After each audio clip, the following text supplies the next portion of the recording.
밤사이 뉴욕 증시가 2거래일 연속 부진을 딛고 다시 한번 반등에 성공을 해줬습니다. 안 그래도 좋은 우리 증시에 더더욱 호재가 아닐 수가 없겠죠.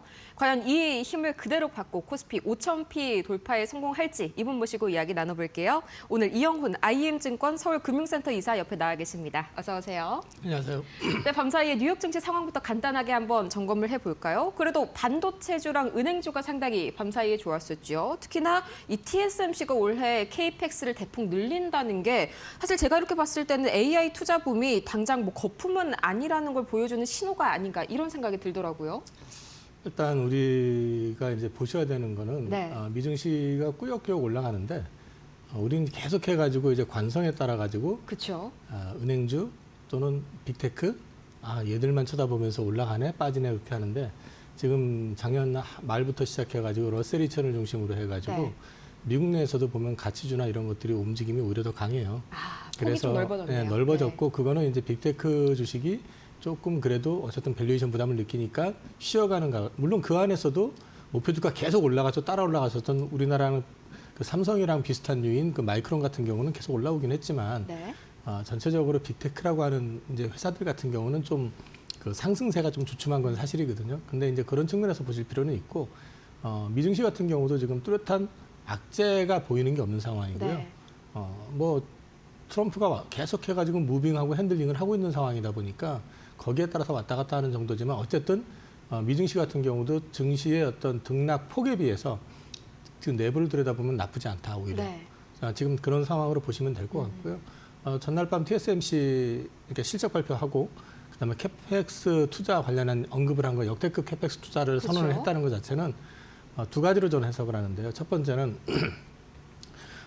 일단 AI 쪽의 모멘텀이 쉽게 꺾이지 않을 것 같다. 그러니까 항상 오버 주문을 받았음에도 불구하고 증설에 소극적이었었는데 적극적으로 하는 건 첫 번째는 그거에 있을 수 있고 두 번째는 저는 조심스럽지만 네. 삼성을 의식한 행보일 수도 있다. 삼성을 의식한 행보요. 그러니까 최근에 보시면은 삼성이 이나노 쪽 수율이 급하게 올라오고 있다는 게 여러 가지로 감지가 되고 있거든요. 네네.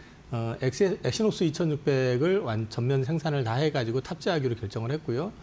그다음에 테슬라를 통해 가지고 수주한 칩 그 수율을 올리기 위한 작업들을 하고 있으면서 오히려 그 수율이 올라가기 시작하니까 지금 테일러 팹에 갖다가 증설을 얘기를 지금 하고 있고 네.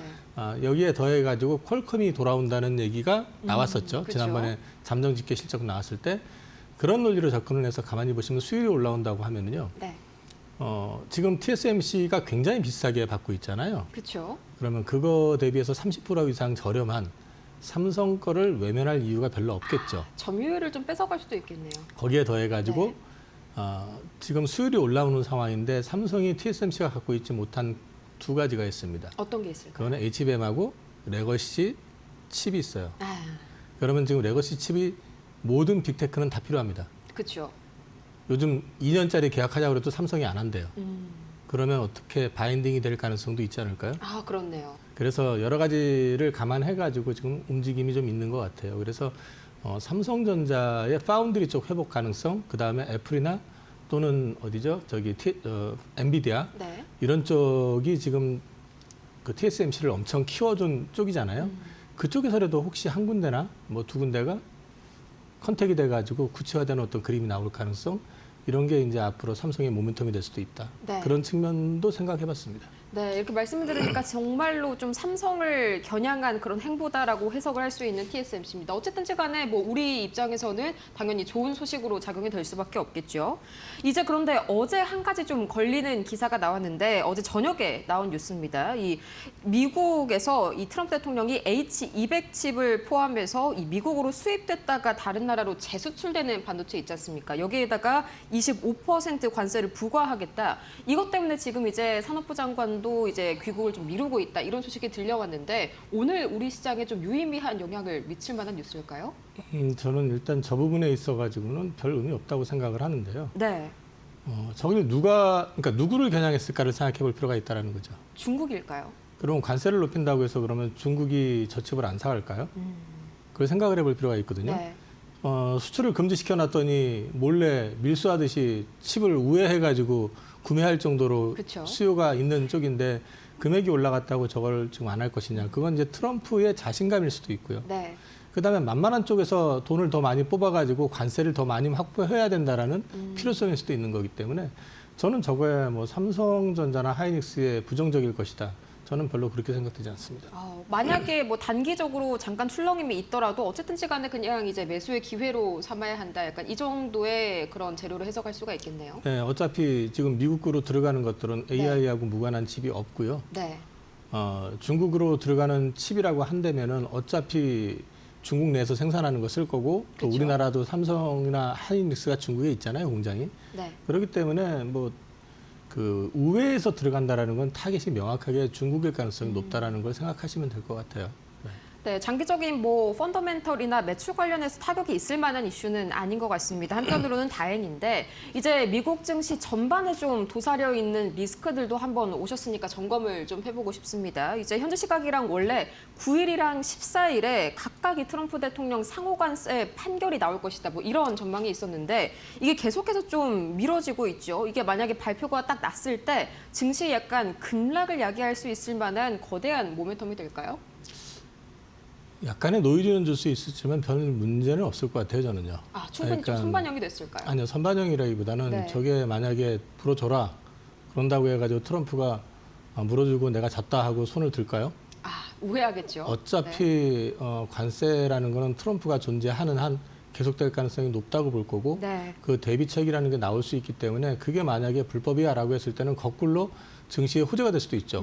근데 또 증시의 악재로 보는 건 어쨌든 불확실성이 커질 수도 있는 그렇죠. 거고 양쪽에 양날의 검이라고 볼 수는 있긴 한데 근데 결과적으로 봤을 때는 결과적으로는 흔들리거나 아니면 뭐 반등이 나오거나 둘 중에 하나가 나오겠지만은 네. 결과적으로는 중립적인 이슈다. 그러니까 결국은 관세는 어떤 식이든 다시 부과될 거다. 시장은 그렇게 기대를 하고 있기 때문에 네. 이것 때문에 증시의 어떤 근본이 흔들릴 것 같지는 않습니다. 네, 정말 단기적인 노이즈에 불과할 것이다. 이 정도로 좀 정리를 해볼 수가 있겠고요. 이제 우리 시작을 한번 이야기를 해볼 텐데 우리가 너무 독자적으로 오르니까 이제 뭐 갈라포스 강세장 이런 말도 있더라고요. 너무 코스피만 가다 보니까요.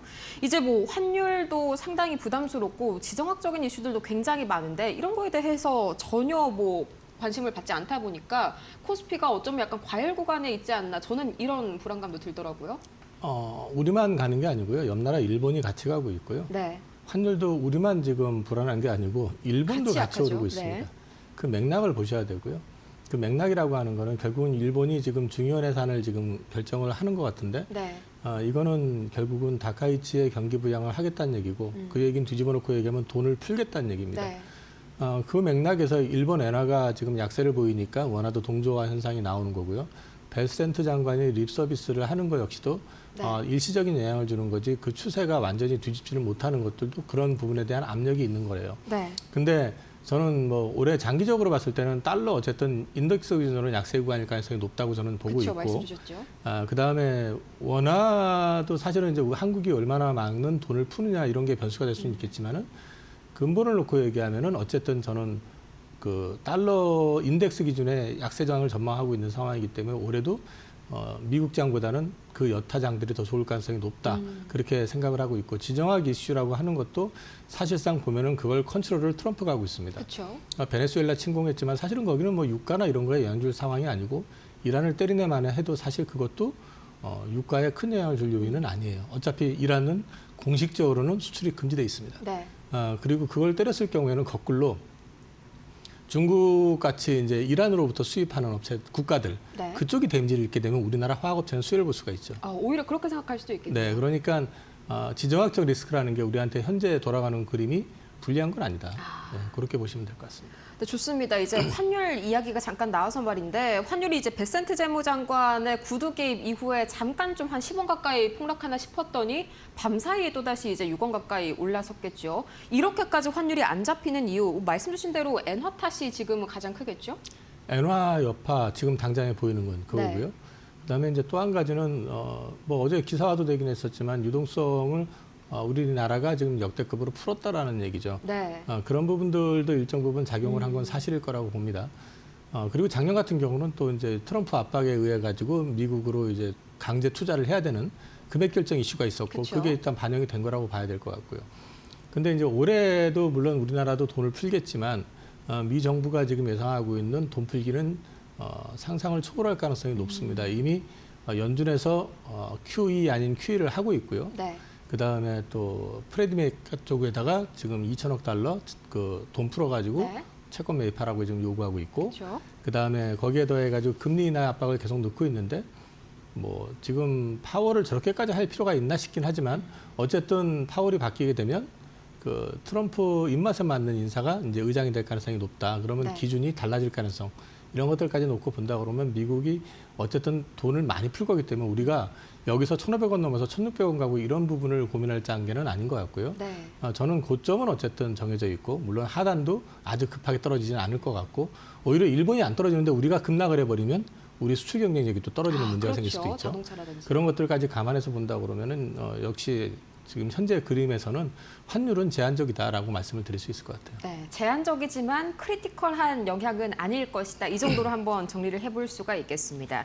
이어서 이제 차 얘기가 나와서 말인데요. 현대차의 CES 종료 이후에도 모멘텀이 상당히 좀 길게 유지가 되는 것 같습니다. 특히나 로봇 관련주들이 계속해서 좀 급등 이어가고 있는데 다시 이제 로봇 섹터가 좀 주도주로 완전히 궤도에 올랐다 이렇게 보실까요? 제가 올 한 해 키워드 중에 하나가 휴머노이드라는 말씀을 드렸었고요. 네. 작년에 좋았는데 왜 작년에는 테마라고 해놓고 올해 그러냐고 했을 때 저는 휴머노이드가 이제 구체화 단계가 가시성 있게 보인다라는 거죠. 그게 삼성하고 현대차 그룹을 통해서 나타날 거라고 말씀을 드렸는데, 네. 어저께 삼성이 가정용 로봇은 포기하고 산업용 로봇 쪽으로 이제 휴머노이드를 집중하겠다는 얘기를 발표를 했고요. 네. 그다음에 오늘 이제 최근에 보시면 현대차 그룹이 이제 휴머노이드 CES 발표하고 난 이후에 지금 각광을 받고 있는데, 저는 이 모멘텀 올해 내내 갈 가능성이 높다고 보고 있고요. 올해 내네요. 네. 예, 그다음에 이제 현대차 그룹 같은 경우는 이제 밸류 재평가 이제 시작이다라고 말씀을 드리고 싶은 게, 네. 많이 올랐다 그런 쪽보다는 테슬라하고 한번 가치를 한번 비교해 보시면 현대차의 가치가 지금 이게 적정한가를 다시 한번 돌아보게 되실 수 있을 것 같습니다. 그럼 이제 이런 질문 하시는 분들도 많더라고요. 지금 올라타도 늦지 않은 현대차인가? 여기에 대해서는 좀 어떻게 답변 주실까요? 원래 제가 종목 관련해서는 코멘트를 안 합니다. 근데 네. 이제 현대차그룹은 뭐 100조가 넘어가는 이제 회사가 됐고, 제가 다른 채널들에서 여기서도 몇 번 말씀드렸던 것 같은데, 저는 이거 2020년 4월 달부터 현대차 우선주 투자를 시작해가지고 네, 그렇죠. 지금까지 이제 올 4월이면 6년째가 져가고 있고요. 네. 여전히 현대차는 저는 재평가를 받아야 된다는 입장입니다. 받았다가 아니라 네. 받아야 된다는 입장이고요. 받아야 한다. 네. 예, 그래서 저는 어저께도 일부 편입이 됐고요. 여전히 저는 긍정적으로 보고 있습니다. 다만 한 가지 유의하실 점은, 저는 6년째 들고 있고 현대차에 대해서 많은 고민하고 자료를 모았지만 네.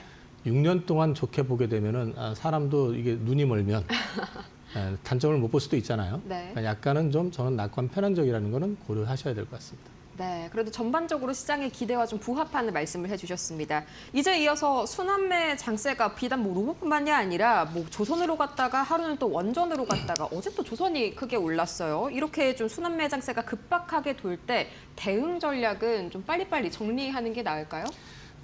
지금 1분기란다. 1월 달은 제가 어닝 시즌에 집중하라, 어닝에 네. 집중하라고 말씀드렸잖아요. 그럼 어닝이 좋은 쪽이 어디냐는 거죠. 반도체 좋죠. 반도체겠죠. 자, 현대차도 좋아질 가능성이 높아지는 거고, 그 다음에 이제 좋아진다라고 확연히 느낄 수 있는 건 조선일 거고요. 네. 방산일 거고, 그죠? 원전일 거고. 그쪽에 집중을 하는 게 정상이잖아요. 그러면 그렇죠. 그쪽에서 올랐다가 쉬고 또 올라가고 하는 건 당연한 모멘텀이라고 보시면 되고요. 지금 뭐 조선주 어떻게 보느냐, 올해도 좋을 겁니다. 이제 수주 좋아질 거고요. 새로운 시장이 열리게 된다면 더 좋아질 겁니다. 네. 그래서 긍정적으로 보셔도 괜찮습니다. 그다음에 이제 관련해서 바이오 이야기도 좀 안 꺼내볼 수가 없는데 바이오 상당히 이번에 좀 JP모건 컨퍼런스 제가 보기에는 아쉬웠습니다. 특히나 글로벌 파트너사들 관련해가지고 좀 코멘트가 많이 나와주지 않을까 했는데 저는 이 부분이 조금 아쉬웠거든요. 이번에 바이오주 관련해서 어떻게 보셨을까요? 우리가 화요일 날 JP모건 헬스케어 그 특집 방송 할 때 제가 그렇게 기대하지 않는 게 좋지 않느냐. 그대로 듣죠. 네. 거기 이제 1월 달은 어쨌든 어닝에 집중하시라는 말씀을 드렸었죠. 바이오 섹터는 어닝 시즌이 끝나고 난 뒤에 보셔도 늦지 않을 것 같고요. 개인적으로 네. 봐서는 그래서 1월 달은 여전히 어닝에 집중하시는 게 좋을 것 같고, 바이오는 1월 달에 싸게 모아가는 전략으로 없으신 분들은 조금 저점에 좋은 회사 찾으셔가지고 모아보시는 전략은 좋을 것 같습니다. 그럼 좀 바이오가 고개를 든다면 그 시점은 좀 언제가 될까요? 다시 한번. 저는 뭐 2월 중에는 이제 서서히 바닥을 잡으면서 돌아서는 그림이 나오지 않을까, 개인적으로는 그렇게 생각을 하고 있어요. 2월 이후요. 그러니까 뭐 그렇죠. 뭐 2월 초가 될지 중순이 될지까지는 모르겠는데 어쨌든 1월보다는 2월에 보시는 게 좋다. 그렇게 말씀드리겠습니다. 네, 확실히 어닝 시즌에 대한 기대감이 좀 사그라들어야 바이오 쪽으로도 좀 이 순환매가 돌아가는 장세가 나올 것 같습니다. 이제 바로 어제였었죠. 이제 금통위에서 기준금리를 또다시 2.5%로 동결했는데 뭐 당연히 시장이 예상을 했었던 범위였지만 제가 걱정되는 부분은 이것 때문에 좀 외인 수급이 이탈되지 않을까 이런 걱정도 좀 있었거든요. 실제로 좀 이탈도 나왔었고요. 금통위 이슈는 더 이상 변수가 될 것 같지는 않습니다. 이제 금리를 더 인하하기가 쉽지 않을 거고 네. 금리 인하라는 거는 자의에 의해서 하기보다는 타의에 의해서 만약에 하게 된다 하더라도 네.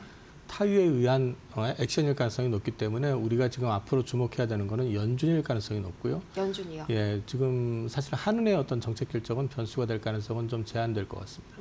근데 연준 쪽을 좀 자세하게 집중해야 된다고 말씀을 주셨는데 사실 지금 1월 FOMC는 기정 사실화됐지 않습니까? 이제 동결 쪽으로 가는 게요. 시장이 여기에 대해서 기대를 좀 많이 실지 않고 있는 것 같은데 그럼 1월은 차치하고 이제 FOMC 어느 부분을 조금 더 집중해서 봐야 될까요? 저는 1월 달보다는 일단 작년부터 말씀드렸던 건 3월 정도가 혹시 네. 가능성 여부를 좀 체크해 볼 필요가 있다라고 처음 말씀을 금리 인하가 드렸었고요. 단행이 된다면요. 만약에 된다면 3월이나 5월 정도 생각을 하고 있는데 네.